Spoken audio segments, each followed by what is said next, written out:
everybody, welcome back to the channel and more bolt action here as we keep working our way through the minor nations. So today we're moving right along and we're taking a look at Hungary, and we got some neat special rules here to go along with some of the cool units that they actually have for this force. So we get Axis support. A Hungarian force may include a single unit from either the German or Italian army lists, though no German or Italian army special rules apply, except for Hitler's buzzsaw. This unit must be included as part of a platoon, taking the slot of the equivalent unit type, so sniper, sniper team, so on and so forth, tank for a tank. But it also cannot be one of that platoon's mandatory units. In addition, this unit may not be a veteran unit, nor a vehicle with a damage value of 10 or higher, except for a Tiger 1. So definitely some conditions on that, but you can still get access to some pretty cool vehicles to help fill in some of the deficiencies, or just other units, I should say, but more often than not, a good vehicle to fill in for some of the things that Hungary does lack. We also get roving patrols, so when fighting against Hungarians, enemy snipers, observers, and spotters cannot use their special deployment rules and must instead be deployed like the rest of the force, so it's a pretty powerful sort of debuff for, against those types of units. In addition, enemies cannot outflank the Hungarians, but must always come in from their own table edge when arriving from reserve, so pretty potent. While the Axis support one's definitely useful for getting access to, again, just a lot of potentially cool units and things like that, roving patrols just does a whole lot in and of itself, right? They can't use any special deployments, and reserves come in from their table edge. Huge stuff there, so definitely can turn off a lot of things that the opponent would try to normally do. So with that said, let's jump into the HQ area basically and some of the basic infantry. As always, we get our officer unit here and go platoon commander, and then essentially first, second lieutenant, all the way up through some of the other things here like company commander and so on and so forth, with the different veterancies attached to it, so you can kind of get an idea of roughly how many points you want to spend here on your HQ. And again, it's going to be an officer and up to 2 extra men, which we can include as basically buddies, bodyguards, however we want to look at it, and basically whatever is depicted on the model. So if you want, an SMG or something or a rifle, you can go with that. The men there, inexperienced, all the way up through veteran as well, depending on how much you want to spend there. So fairly typical stuff. We get our typical medic as well, 30 points, veteran by default. Again, could have a couple of extra bodyguards there. No weapons though. And then the ever useful forward observer. And again, we can go artillery, regular or veteran there. And again, up to 2 extra men, however we want to depict them with weapons. And then, again, regular or vet for that. We do get the special rule of infiltrator there. Moving on to our basic infantry section here. So we got, again, another unit that can do quite a few different things here. We can go inexperienced all the way up through vets for these guys. Our base buy-in is for 5 models. And the NCO is armed with a pistol. All others have rifles, but here we go with some of the options.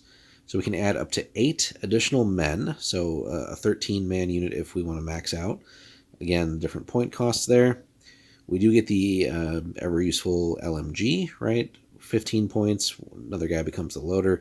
Especially useful when we have that very large squad, so we're not losing out on like the typical like 10-man squad that's out there. The NCO could upgrade for or get rid of the pistol essentially, and bring in the SMG. So pretty useful little upgrade for 5 points there.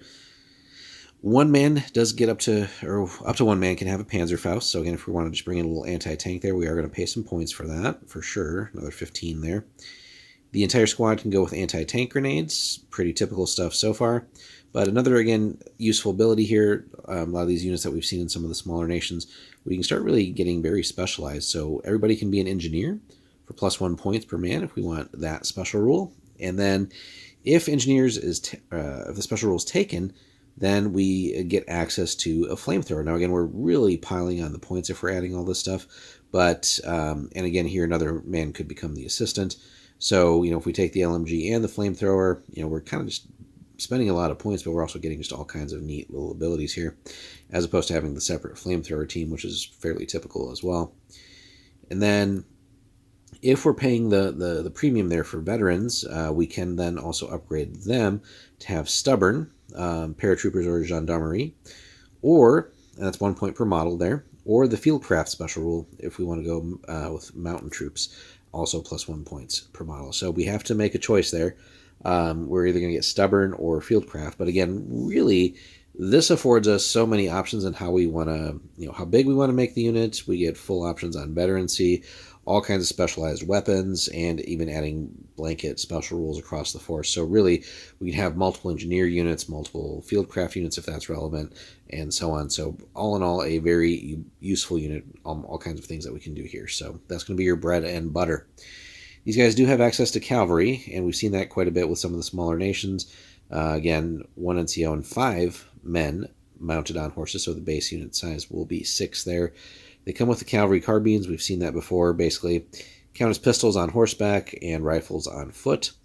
We can add up to 4 extra guys here, and then we could get an LMG in this, interestingly enough, and a Panzerfaust. So basically, adding some interesting mobility to the force. So without having to buy into a transporter or something like that, as long as they're cavalry, we could definitely get them where we need to across the board, assuming they don't get bogged down by some random shots and stuff like that. But a useful unit, though we definitely have to then go in and buy the models and stuff like that to depict these guys properly. But yeah, basically a mobile unit that we can then get set up in a good position, maybe go take some upfield objectives, get to where we need to. They can definitely throw out some firepower. And then when we dismount, basically we count as having rifles. So pretty useful stuff there. Okay. So then, moving right along. So to round out the infantry area, we get our typical selection here of MG teams. So we have access to the medium machine gun as a team here, different veterancy levels, everything's available. The mortars, we start with a light mortar made, or I shouldn't say made, but more likely than not, we definitely want to, I think, upgrade to at least the medium. For another 15 points, gives us an extra man, but then also fixed, and then we can buy into the spotter. So we definitely want to be able to drop a little bit more firepower indirectly and go with the medium, I think, most times, and just pay the points for that, rather than try to take little pot shots with the light ones. So although the light ones are dirt cheap, if we're going like inexperienced or regular, but I think really going medium is the way to go most of the time. Your experience may differ. We get the AT team, which is really just an anti-tank rifle team. Again, pretty cheap overall if we're playing more like early mid-war and we're not necessarily expecting heavy vehicles from the opponent. But if we wanted to, we could spend a pretty solid chunk of points here at 55 points, but we could go and get a Panzer Schreck, which would be pretty dang powerful. So it solves a lot of problems. The ever-present sniper team, again, with our points cost there, there's no inexperience for this. Makes sense, right? Regular or a vet. And of course, our usual rules, right? Team weapon, sniper, and infiltrator. And as we mentioned, there's almost always a separate flamethrower team available in most factions. We have that here. But that does allow us the ability, though, if we wanted to kind of spam flamethrowers almost, we could take some of these guys if we get access to them and then buy into some more flamethrowers in the bog standard infantry units as well, and really put the scare on the opponent if we can get close enough to deploy those. So that rounds out the infantry section, guys. For the Hungarians, we, again, kind of get a toolbox standard infantry unit that can do just about everything, and then we get some support around that, and pretty typical support selection that we've seen. We'll move on to artillery next. Moving on, guys, we are getting into artillery for the Hungarians. So let's take a look. We get AT guns. We're starting off with a light AT gun. Again, if we're playing like mid-late war kind of area or era, we should probably think about then taking the upgrade path here and getting the medium AT gun for another 20 points. That will probably see us through a lot of just regular games if we're not necessarily expecting the heavier armor that's out there, especially late war. But we do have the ability to buy into the heavy anti-tank gun and get an extra man for another 50 points for that. So it's going to be a points investment for sure if we go the heavy route, but again, we'll be able to solve most things that we come up against there. We do get gun shield for that. Now we get a mace thrower, so this is kind of one of the goofier things for the Hungarians, but it is here. So We can go 96 points for inexperienced or 120 points regular. We get 4 men. It's a rocket launcher. It's fixed. It's team. It's shape charge. We get a 2 rocket salvo. The weapon has 2 ammo types and has the below profiles. Declare which one you're using before firing. You must load 2 rockets of the same type, so the next shot on a subsequent turn will use the same profile. Then, when both rockets have been fired, you can switch out ammo. But basically, we can go with and again, we're going to mispronounce this probably, the Buzogani mace, range 36, shot 1, pen at +7. So, good stuff there. Or the Zapor, rainfall, 36 inches, 1 shot, pen. It's HE, it's a 3-inch template for that. So we get some options there. Do we want to deal with armor, or do we want to just bracket out some infantry and cause some mass casualties there with what we get? Small carriage here is another rule. The system was actually mounted on captured Soviet Maxim machine gun carriages, so as such, the weapon was too small to tow behind a vehicle.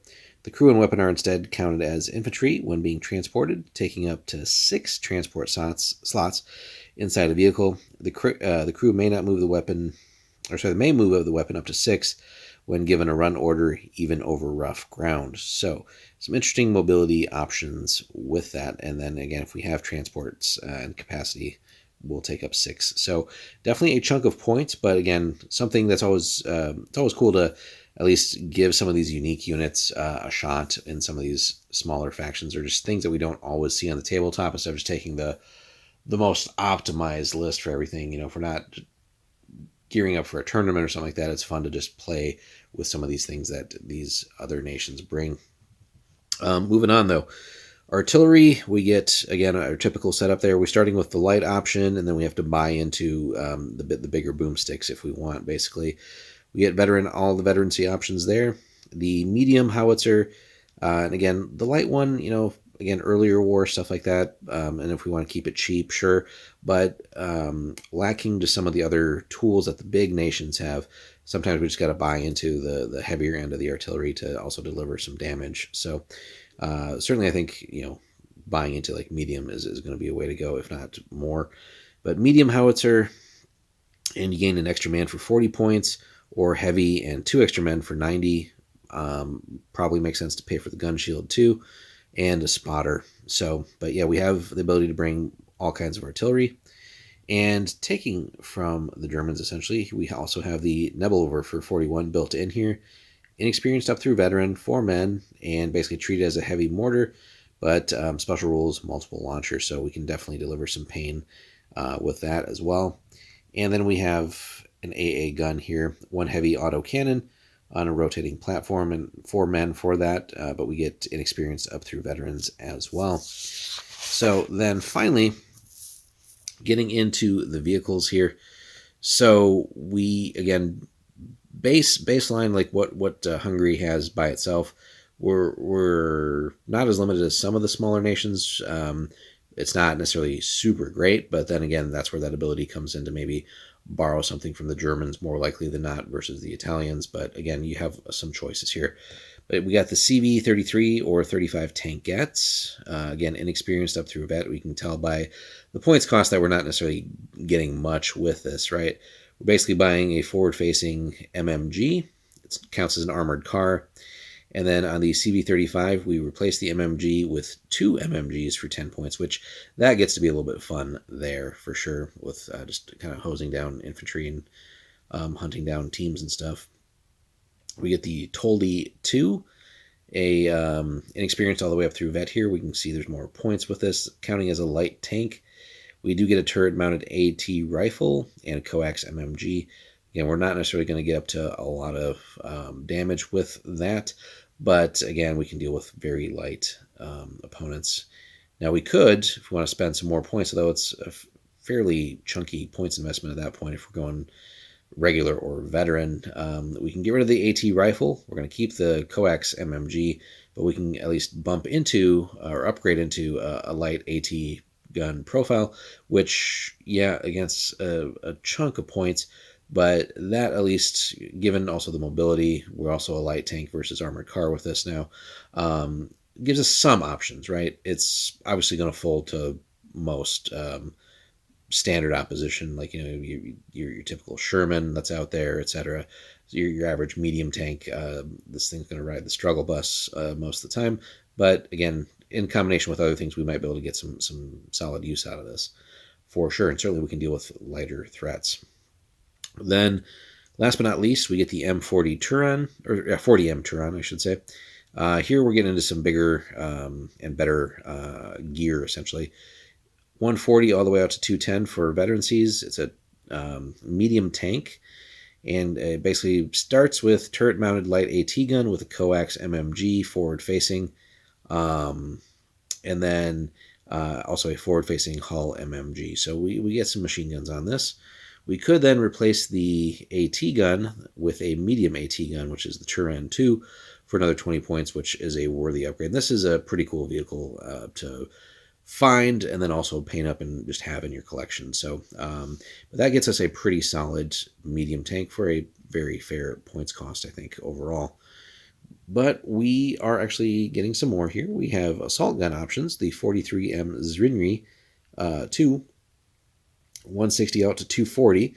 So again, it's definitely some points costs here, some solid investments in points if you feel like it's worth it. But here we get a forward-facing hull-mounted medium howitzer and one crew-carried MMG with 360 arc of fire. Another medium tank profile. So we get a little bit of armor in this list, right? It's not all just tankettes and stuff. We could add a forward-facing pintle MMG for another 15 points. Could be useful to have that as well. And we do have a compromise we got to make, though. We can either shoot the main gun or the MMG, not both on this vehicle. But I think most of the time we're buying this obviously to deploy the howitzer and get up to some good damage with that. So having a medium howitzer on a mobile platform is pretty cool here. And it's not light; it is in fact medium. So that gives us some fun playability with that. We do get some armored cars though as well. So here we're getting 64 to 96 points for the veteran Cs there. Turret-mounted turret-mounted anti-tank rifle, coax MMG. So that's the Toldi 1 or Kasaba 39M. Counts as an armored car. We do get recce on the 39M and 40M, and also have dual direction steering, so always useful. But we have an option here. Replace the anti-tank rifle and coax MMG with a turret-mounted medium machine gun and the command vehicle rule for free, which is the 40M Kasaba. So command vehicle gives us some cool abilities there, but again, we're ditching the the anti-tank rifle, and then the dual direction steering, right? So some trade-offs there, but again, another cool vehicle to have, and just having access to recce, which we don't see a lot of necessarily in the smaller nations. And then finally, we do also get, kind of rounding out, a full selection of options here, an anti-aircraft vehicle. That's the Nimrod self-propelled AA gun, 68 to 102 points. It's a turret-mounted heavy auto cannon, 7-up for an armored car here. It does have flak and open-topped, but again, another cool vehicle and just kit to collect depending on what you find out there. But yeah. A mobile heavy flak gun, or heavy autocannon, we should say, is a pretty cool deal here. So all in all, the Hungarians have some really neat abilities, fairly good selection of options all the way across the board. And I think, what really makes them a fun force to collect, really, aside from their roving patrols rule here, though, is the fact that we can, whatever you're building, and if you're not necessarily digging all the Hungarian vehicles and stuff like that, if you feel like they're maybe just not up to par, again, we do get the ability to take stuff from the Germans or Italians, and a lot of times, again, our infantry stuff is already pretty good here. We don't necessarily need to buy into German or Italian infantry, but the fact that we can get essentially access to German tanks really is, I think, a cool ability of this list. And honestly, right, we can't have anything with damage value 10 or higher, except for Tiger 1, but Tiger 1 does solve a lot of problems, even though it's a hell of a lot of points. But just the ability to bring that, and your opponent really has to, if they know that you're playing Hungarians, they got to kind of know what you can bring to the table just with, vanilla, we'll call it Hungarians. But, do they really know, what all can the Italians bring, right? What all can the Germans bring? Certainly probably more familiar with the Germans, but now we got to deal with here's what the Hungarians are going to be doing. Now they're bringing maybe like a Panzer IV or something else that's pretty nasty. So, and then again with the roving patrols rule in combination of that, right, we're going to shut off a lot of the opponent's ability to do deployment shenanigans and reserves and all that stuff. So all in all, a fun list, guys. Definitely worth checking out. Warlord's been also putting out some units and stuff for that over the last years. Certainly you can find other things online from other manufacturers. Let us know, guys, if you have given Hungary a shot in the past. Would you consider it now? If you have already collected them and gotten some games under your belt, let us know in the comments. How has that gone? What have you fielded? Did you buy into Germany or Italy? And kind of how you built your list. Where have you had success? Where have you struggled? Hit us up in the comments. Thanks so much for watching.